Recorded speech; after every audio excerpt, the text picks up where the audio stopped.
మొదటిగా వానాకాలం పంటలకు రైతులకి పెట్టుబడి సాయం కింద రైతు భరోసా నిధుల్ని విడుదల చేయాలని ఈరోజు ముఖ్యమంత్రి రేవంత్ రెడ్డి గారి ఆధ్వర్యంలో జరిగిన మంత్రుల సమావేశంలో కీలక నిర్ణయం తీసుకున్నాం.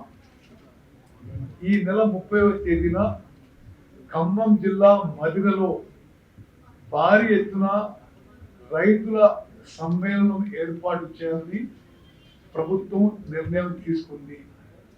ఆ రోజు భారీ బహిరంగ సభ ఏర్పాటు చేసి అదే వేదిక నుంచి రైతు భరోసా నిధులని పంపిణీ చేయాలని ఈరోజు సమావేశం నిర్ణయం తీసుకోవడం జరిగింది.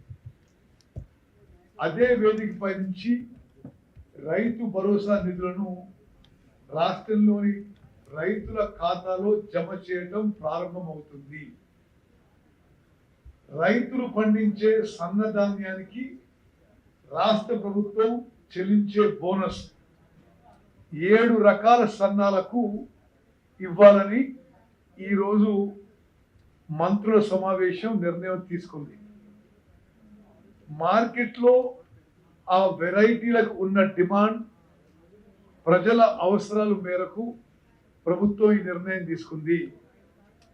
దీని ప్రకారం బీపీటీ 5204, ఆర్ఎన్ఆర్ 15048, హెచ్ఎంటి సోనా, జై శ్రీరామ్, కేఎన్ఎం 1638,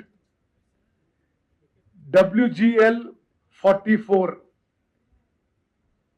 KNM 7715 ఈ 7 రకాల సన్నాలకు మరి ఈ వానాకాలం పంటలో బోనస్ ఇవ్వడం జరుగుతుంది.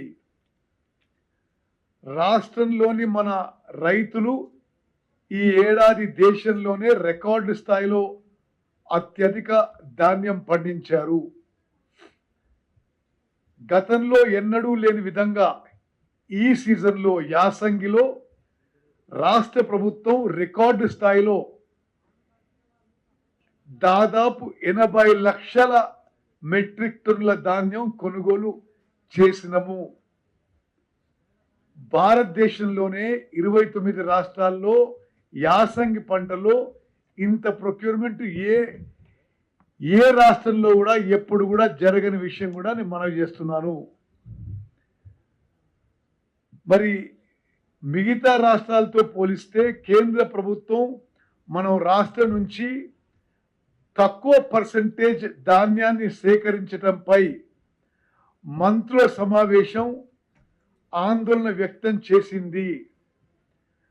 రాష్ట్రంలో పండించిన మొత్తం ధాన్యాన్ని కొనుగోలు చేయాలని కేంద్రానికి డిమాండ్ చేస్తున్నాము.